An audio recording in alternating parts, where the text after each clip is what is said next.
Welcome back, ladies and gentlemen. It is finals time here for the Ghost 4v4 Search and Destroy September. Oh my gosh, that was a difficult word to say. September 26th. It's been an interesting night of great action, but myself, Lando, as well as Taylor Keating have been doing the casting for you guys. Now it's time to finally close things out, hopping into round number 1, Search and Destroy on Sovereign between YRN and TheSandLot. Kills already starting to take place. ShamWow picking up the bomb off his dead teammate, Aquanic. And we'll see the play will currently be going out. His Drafty finds one on Godas, and now it's going to be left up to Quavo Lu in a 1v2. And the nice jump shot actually coming in there from Drafty. And Taylor, if we know anything about both of these teams, one thing that we can talk about from the side of TheSandLot is that these guys can start off a map hot. They can start to rack up, you know, round after round after round in a very quick sequence. So if you are on the side of YRN, they definitely have to be very aware of that potential fire that comes out of this TheSandLot crew. No, I'm going to look for the TheSandLot crew to take this Sovereign map. I think the way that they've played all tournament long on this map has been exceptional. There's a top-notch in close-quarter situations as we see two players go down from YRN. Looking good for TheSandLot right now. Definitely is. Looking through the eyes of Believe. Of course, the man who's going to have to clutch up 1 versus 3. Bomb is down, and a knife to the heart of ShamWow as he will be dropped. We'll see what the play call is for Believe. In this particular scenario, has to rat back and grab the bomb. That's one of his first keys in order to grab this round for his team, but he's going to have OTO and Aquanic staring at the opposite end of this round number 2. Bomb getting ready to be secured. Of course, Believe checking every single angle, and at this point, once he does grab this bomb, he's really only going to have an option to plant that one down at B. Of course, the side of Aquanic and OTO do not have that information, so as the rotation will start to come through, OTO will be the one guy rotating forward, and the opposite side, one player in the back, will be Aquanic, and they will clutch out the 2v1 scenario. So Believe not going to have any success in that particular case, but Aquanic, another guy to be looking out for, along with Drafty, who we got to watch in our prior series between seeing TheSandLot versus the side of Superior Internet. These guys can, like I said, start to light up early. That's exactly what we're seeing right now, Taylor. I mean, we've seen it time and time again with Drafty and Aquanic. They seem like the S&D star duo with these vectors on these Freight and Sovereign maps. It'll be interesting to see. I think Warhawk is the second map. Am I correct? You are correct, yes. Yeah, so it's going to be interesting to see how this changes up, as I think the side of TheSandLot is a little bit better in terms of close-quarter gunfights. But we'll just have to wait and see. Up 2-0, looking good so far in a 2v2 situation. As Aquanic's all by himself, Believe and Godism left for YRN. You will see what Aquanic can try and produce. Of course, yet again, bomb is down. They know that that is the case, so they know where to play most likely, you would imagine. But they're going to go back up. They can come from any angle. So Believe launching through middle toward that A bomb site. Godism, of course, toward that back site as well, just watching for a potential flank that could be coming into play. However, they have cleared that out, and they know where to go for now. Aquanic does pick up that bomb, and I know I mentioned that they should know the bomb is down. However, it seems it's not the case. Thought the bomb planter was in the middle of having that bomb go down when he ended up dying. However, it seems that is not the case. Aquanic finds one, and it's not going to go for the bomb plant. Of course, you would imagine that a player would be right on him quickly after that kill goes down, but he's trying to play for the kills. He doesn't have time to plant the bomb anymore. Has to find Godism. Where is he at? Godism realizes the site is free, and Godism will escape with his life. And it seems that gunfire will not have to solidify that particular round, as one finally will be notched on the board there for the side of YRN. Aquanic with a 5-kill streak going off on this first map, and I'm not surprised. He's the doctor. Not Dr. Disrespect to get confused, Dr. Aquanic. Looking good first round. It should be interesting to see if the side of YRN can make this slight comeback and even it up 2-2. And it looks like we end up seeing a teammate come through.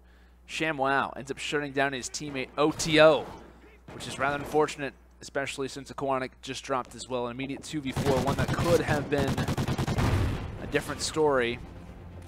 But regardless, ShamWow will have to live with the fact that he did unfortunately kill his teammate. Drafty, interesting timing. Will shut down Twerk for his troubles. However, a 1v3 will most likely grant a 2 rounds in a row toward the side of YRN. Of course, like I said, this match should be very close. I think it's fair to say, Taylor. I know we've obviously been able to cast over both of these squads, which is always kind of nice coming into the finals to have a background on both of the teams who are going to be in this particular one.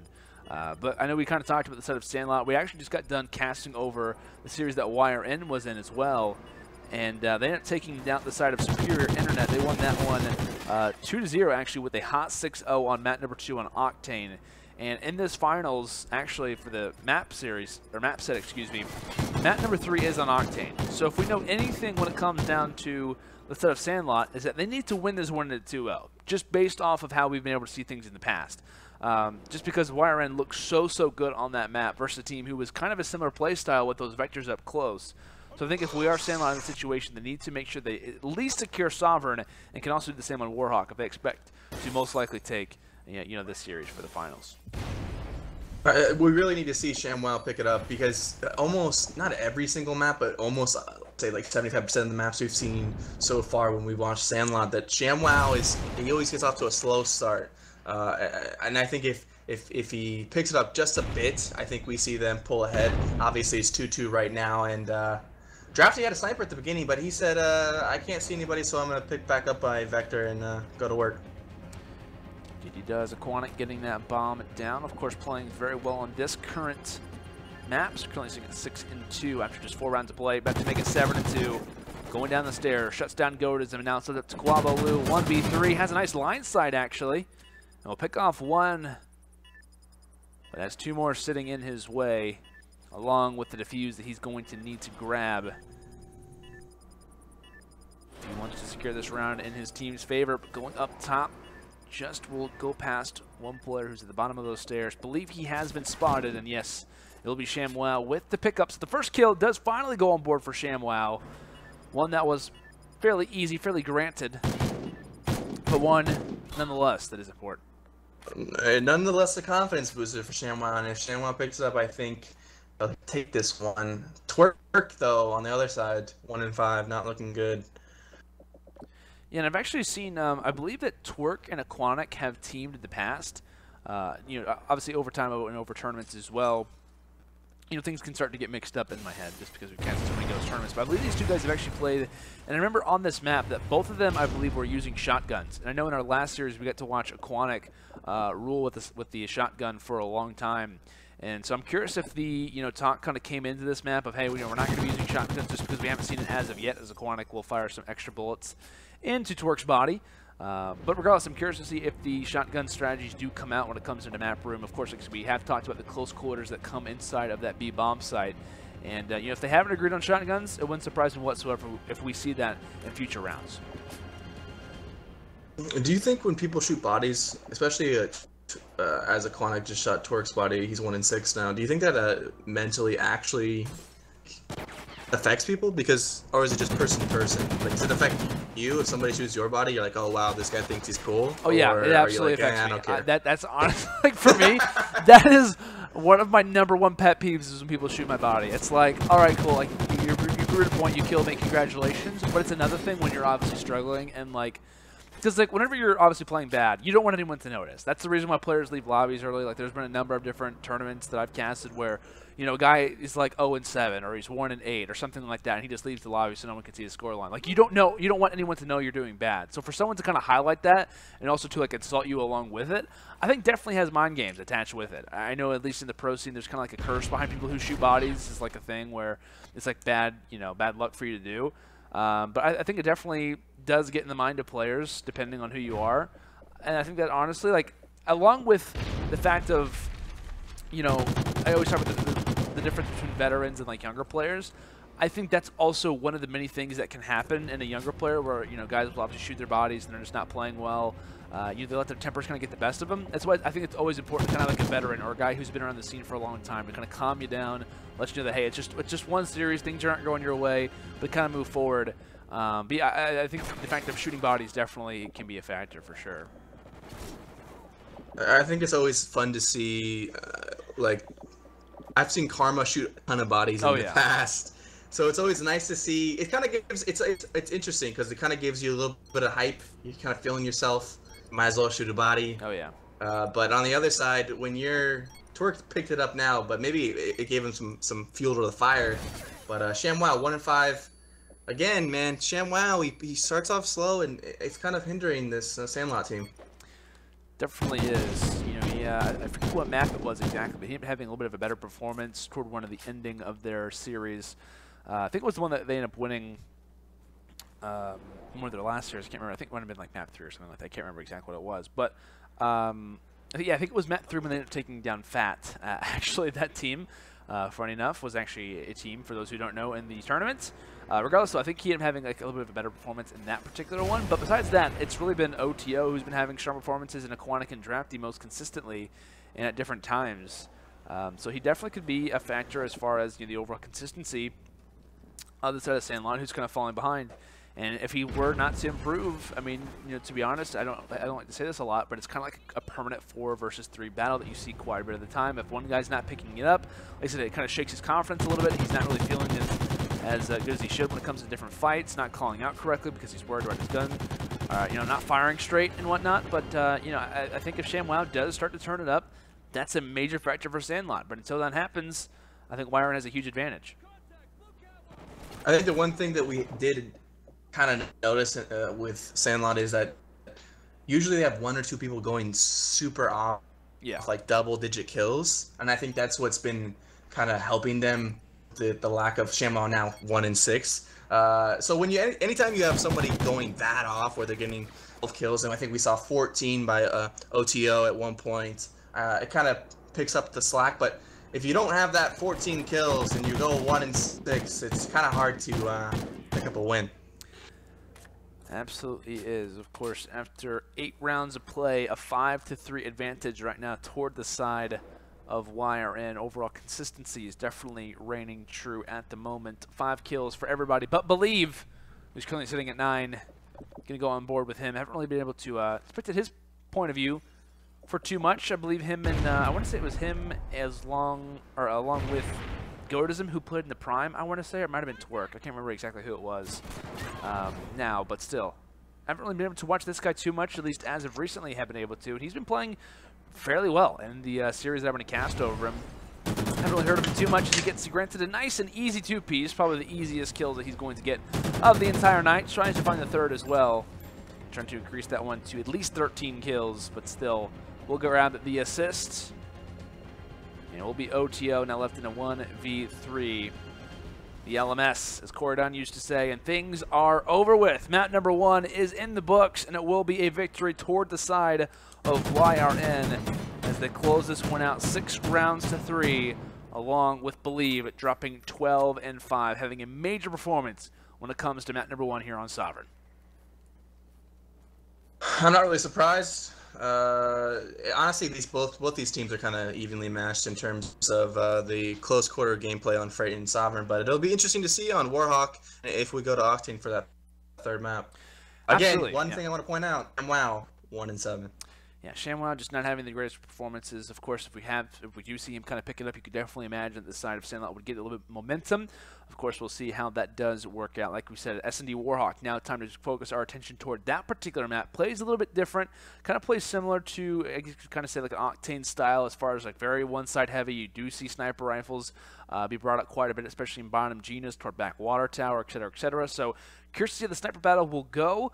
I know guys like Twerk, I think Godism as well, on the opposite side for SandLot. Drafted likes to rock the sniper rifle at times, so we definitely should have a pretty interesting sniper battle, I think it's fair to say, at times. But it should be an interesting map to say nonetheless. But guys, we're into a commercial break. When we return, we're going to have map number 2 of our final between YRN and SandLot. You do not want to miss this one.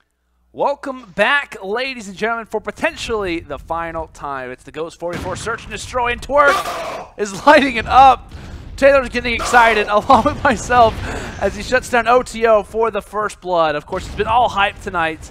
as it is currently the side of YRN, who is up 1-0 in the series. And now we're looking at some Warhawks still on board, but Twerk's perspective actually misses the snipe, and Drafty is there for the response. Bomb down, and all players have fallen, as it will be a round secured here for the side of YRN.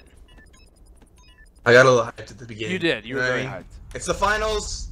You know what I mean? They could close this out. I'm juiced. I'm juiced. Are you? You juiced? I mean, what kind of juice do you like? Do you like orange juice, apple juice? Orange juice is great. Apple juice is pretty good. I'm personally a big fan of apple juice. Haven't had it in a while, but you know, on occasion, I am a big fan. If I see it like available at Walmart or something like that, you know, pick it up. Oh yeah, definitely. So would you say that apple juice is superior to orange juice, or what are you saying? I wouldn't say that it's superior, but I definitely feel like they have their perks, and I feel like apple juice's perks are definitely a little bit higher, just because it's a little bit more tasty. You know, granted, orange juice is pretty decent, but apple juice overall I think has a better taste. Just me. 3v4 situation. Bombs down. Ooh! Godism gets a nice pick on 18, but it gets taken down. 2v2 situation. Oh, looking interesting, to say the least. Oh, do you believe? I do. They can wallbang that. Aquanic 1v1 has to get the defuse, but work is there yet again for the snipe. Oh, these snipes are getting me hyped, man. I'm telling you. I want to see this one. Was he it just a quick scope? He has the way that he snipes is kind of vicious. Oh, it's not like this scope. Is a hard scope and stuff, but the way he turns away, switches weapons, shows his movement. Yep. Could have knifed if he wanted to, you know. Yeah. He knows he's the highlight man. I mean, he's got the name that kind of goes with it as well. The guy who likes to show off. It really does. Yeah. Work himself. Yeah. Still peeking over toward that A site just to be aware of the potential offside hit that we could be witnessing. It seems that is not going to be the case. However, for the side of Aquanic and Co., for the side of the Sandlot, they're still believing. They're trying to get this bomb down here over at B, and finding that first blood is very, very important to trying to achieve such said goal. But when Twerk's hitting snipes like that and making things even more difficult, does make things a predicament. Peeking back out is Twerk, and no, just gets shut down. Player sitting inside of 18, and now Believe 1v3 has the Thermal Remington in his back pocket.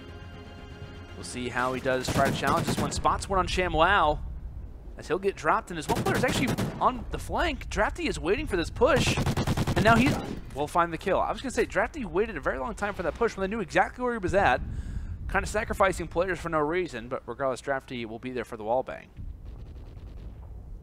Again, Drafty.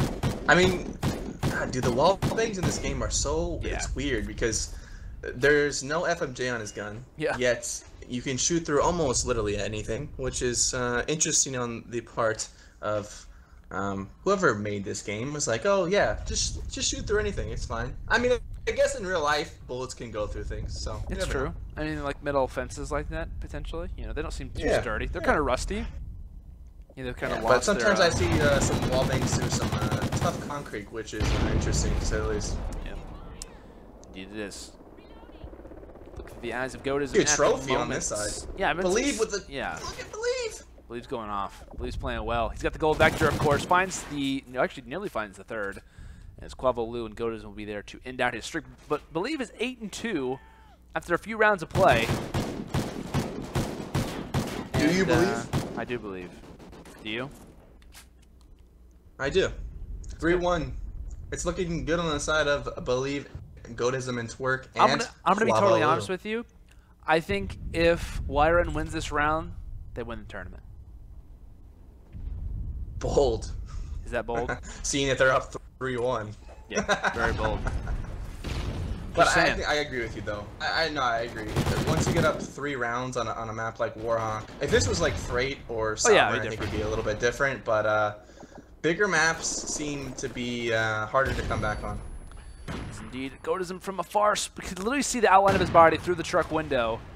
He's having a hard time finishing off the kill. Has to back up, and looks like that bomb is down. So the push is now going to have to be made. Goatism can no longer back out. Instead, he has to force his way forward. Player on that tank most likely will not get spotted, but no, Goatism checks this one and will shut down OT and gets the vector. That kill is very important, but the fact that he grabs the vector is even more important. And now the retake could definitely be made a lot more likely. And ShamWow from the opposite side will get met with some sniper shots, and it looks like the push will be held successfully. As ShamWow will do his job. Sitting in the corner doing what he has to. Solidifying that round toward his team. ShamWow looking a lot better on this map, that's for sure. Which it only is after 5 rounds, though. Like, things could definitely turn him up. I mean, that's all. He was 1-6, 1-7 on the last game. Yeah, I mean he is. He's already tripled his score from last game. That's what I'm saying. I'm trying to give him some confidence. It's not a whole lot. You could. I don't know. I'm not with it. I don't know. Either way, Drafty actually finds the first blood that time on Twerk. So the sniper battle this time going to be in favor of the side of SandLot. And Drafty is a guy that we've been able to. I personally been able to commentate in a lot of our tournaments, and especially as of recently, this guy has just been going off. I know in the Prime, he was having a number of different fantastic performances in this tournament as well. He's been the major factors, the reasoning why the side of SandLot is here in the finals, as he actually will just get knifed to the side there from Quavo Lu. But despite that, he's been having a major performance in a lot of these tournaments, and could be a name that, you know, we have to mention in the future. I think he's definitely an up-and-coming S&D star, to say the least. I'm not quite sure if he plays Respawn. It'd be interesting to see. I know I just followed him on Twitter, actually, so hopefully I'll know shortly. But he's definitely been a player to watch on my end. I know I've been talking about him a lot, especially when he uses the gold vector. As we see Aquanic all by himself, not looking good. They need to get the bomb down, though. Yeah, they do need to get the bomb down. Try to get the Kobe nade. Goes for that, and might not be able to get the bomb down, especially when Quavo Lu has cover fire like that. The sniper rifle from afar, as he literally could have shot his teammate at any point, but thankfully had the good trigger discipline. We'll finish off that one. Quavo Lu playing well. His teammate Quavo Steve and his other teammate Quavo Kenny probably rooting him on right now. Myself, Quavo I love Lando. Quavo boys. Myself, Quavo Lando. Quavo Lando. Is that your new PSN gamer tag? Yeah, I was thinking about changing my Twitter actually, and you know, be more official. But did they say no? Is that what happened? I didn't actually get a response back. I never tweeted them, but I've definitely made it known in broadcast that I like to be a part of the Quavo clan, or the Quavo crew. But you know, we'll see if I get a response. Nades are totally out and flying right now. Thankfully for the SandLot, Quavo Lu actually just killed his teammate. And Quavo Lu will get response to that, and kills are happening, and I can't even keep up. T and Drafty find the last two, and SandLot's back in this one. Believe's going off on this map. I'm not surprised, honestly, because, again, I think we talked about this a lot. The Freight, Sovereign, Warhawk, Octane. It's kind of like Freight, Sovereign is on one type of map. Warhawk, Octane is on another type of map. And it's kind of, I think the strengths show. Again, we saw YRN play really well on Octane, and again, they're playing really well, or sort of well, on Warhawk. The bigger maps, snipers, kind of a force bomb site. So I look to see Believe and team pull this out. I just saw a really interesting strategy that I haven't seen actually in a very long time. I remember from the late great Fizzerp strategy coming in from rocking that pistol silenced and kind of shooting that gate, just kind of lets the actually kind of deflects it, lets the other team not have that insight as to when that gate does open, because of course they do get the indicator. The noise is quite loud, and so due to shooting that gate early on, especially with that silenced pistol, definitely gives you the advantage. And Believe from the flank tries to play the trigger discipline well, but does not work out in his team's favor. Now it's going to go up to Twerk in a 1 versus 2. From the long range, spots out one. Can he escape with his life? Yes, we'll be able to do that for the time being. ShamWow is peeking around this corner, knows exactly where he's at. Here comes the peek, and Twerk actually gets more hit markers than ShamWow does. But Twerk still has to grab the bomb. He still has to get the bomb down, and at the moment, ShamWow can just win this round by not engaging whatsoever, and it would be smart for him just to back off for as long as possible. Twerk will get the bomb down successfully. We'll see how ShamWow tries to engage. Coming through bricks, and where's Twerk's positioning? Does he look the right way? Goes for the challenge, and yes, he will finish off ShamWow. A beautiful kill there coming in from Twerk, as he will clutch this one through, and will now put the side of YRN on tournament point. Twerk on a 5-kill streak. He's feeling himself. Got that knife at the end. Anytime you hit that knife, you know you're feeling that confidence. Definitely. Definitely. Are you looking for them to close it out right here? What's going on? I think they definitely close it out within the next 2 rounds, for sure. They just seem to be playing at a different level at the moment. I mean, the strategies are coming in. You see Believe playing incredibly confident. You see the rush coming in from Torque. He doesn't even care that he just totally ran through middle. Gets the trade. They're fine with that. Believe finishes off 1. Now a 2-on-3. Aquatic and Drafty. The tournament rests on their shoulders for the side of Sandlot. Looks like nice consistent shots there coming in from Drafty. Picks off 1 toward top Gina's. That was Believe. So gets the pickup for his teammate.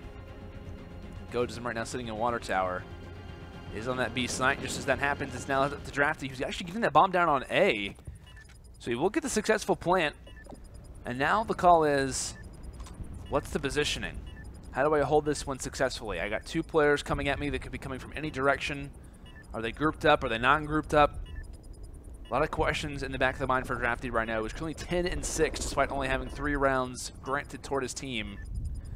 The all-star for the squad right now is going to have to pick it up to at least force another round of play.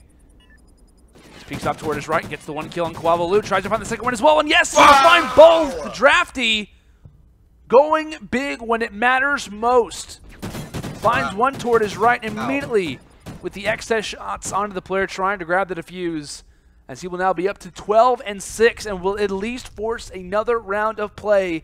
Can the Sandlot squad force the round 11? Man, Drafty coming up clutch. 12-6 on a 4-kill streak. This man is on fire. Absolutely is, man. He is going off. And I believe that was a sniper shot that came in from, I think that might have been Believe or Torque. Can't remember exactly who that was, but it was Quavalu. It was Quavalu, in fact. Shuts down Aquatic and is playing Ring Around the Rosie with 1 player at the moment as well. Pistol shot down and finds the second one. Immediate 2v4 Drafty. Sorry, pal. You're going to have to do it again. This time 1-on-4. Spots 1. Tries to find the second. Gets hit markers. And now is all by himself. The man has dropped 13 kills. And is the reason why his team has made it as far as they have. Not just in this tournament, but in this particular map as well. Drafty currently sitting inside of 10. Can he do it? Can he force the round 11? Bomb is down. It's not going to make anything easier. Of course, he's very well experienced when it comes down to A, as he is making his way forward. 34 shots in the clip. Immediate reaction toward his right, as it looks like ShamWow has timed out, rather unfortunate. Shots to the wall, but it's not going to matter, as Believe will finish things off. It will grant the side of YRN with a victory. They are your Ghost 4v4 Search and Destroy champions. Drafty did all he could, but again, his teammates lacked just a little bit. Great plays out of Drafty, but YRN comes out on top. Believe, Twerk, Godism, and Quavalu doing what they do best. Winning S&D tournaments, having fun. Absolutely, man. We've had some fun tonight. I hope you've had some fun. Oh, I did. Good. I did. That's good. It was a grinding tournament. It was a fun one, though. It took a bit of time for us to get to the finals, but we made it. We made it, and the side of YRN has made it as well. Of course, congratulations to Godism, Quavalu, Twerk, and Believe, and of course, GG's as well toward Drafty, Aquatic, OTO, and ShamWow. Had a fantastic performance, especially got to highlight the consistent man throughout the entire night, Drafty. Drafty drops 13-7 despite the loss here in map number 2. Had a huge clutch in that 1-on-2 scenario to try to force the excess round 10, but in the end obviously couldn't pick up for his teammates' lack of gun skill, I guess you could say, just to be totally honest with you. Regardless, though, a victory for the side of YRN. Like I said, as they are your champions for tonight. Hope you guys have obviously enjoyed the tournament, and we obviously want to give a shout out to our sponsors, as well as mention a giveaway before we do say goodbye for the final time. Major shout out to Origin PC, Acquire Clothing, Scuff Gaming, Zowie, a brand by BenQ. Major thank you, of course, to our sponsors for making tournaments like this one happen. Of course, live here from the UMG studio. And if you guys are interested as well, feel free to type in the chat right now, !giveaways, where you'll be greeted with a link where you guys can win a number of different awesome prizes. We've got 2 copies of World War II, a UMG Scuff, UMG Prime, as well as UMG credits to be given away. And you guys are feel free to obviously enter in that giveaway, because we only got a few more days left in the month of September. October, as well as November, are coming closer. Thanksgiving, and more importantly, World War II. Thanksgiving's awesome too, but you know I'm thankful for World War II. I'm thankful for another season of Call of Duty, boots on the ground Call of Duty. Are you thankful for me? I'm thankful for you, Taylor. Are you thankful for me? Oh man, every day. Oh, it's awesome. a blessing. Thanks. It's a blessing to cast alongside the greatest Bravo caster we've ever had in the history of Call I'll of take Duty. that. Actually, well, I don't know about that because I've seen there's some really commentators who've casted on Bravo. I mean, honestly, look at the shirt you're wearing today. You look beautiful. Well, thank you. I appreciate that. But guys, thank you so much for tuning into tonight's tournament. Thank you, Taylor, of course, for joining. I'm pointing at you. I'm not actually. Wait, is he? Oh, he is right here. I'm actually looking at you right now on screen. Thank you so much for casting tonight's tournament with me. I hope you had a fantastic time. And but yeah, guys, that's going to do it for tonight's tournament. Thank you all so much for tuning in. If you guys are interested in watching all of the past VODs, feel free to obviously go to our YouTube channel where you guys can find that one, UMG Events. If you search, you can obviously find that one for you guys as well. If you guys are interested in keeping up with the tournaments on Twitter, want to compete in these tournaments, feel free to obviously stay tuned to our Twitter at UMG Events as well on our website at umggaming.com, where you can obviously play in these tournaments also. But guys, that's going to do it for tonight's tournament. For myself, from Taylor, the entire UMG studio, we appreciate you guys all for tuning in, and we'll see you all next time.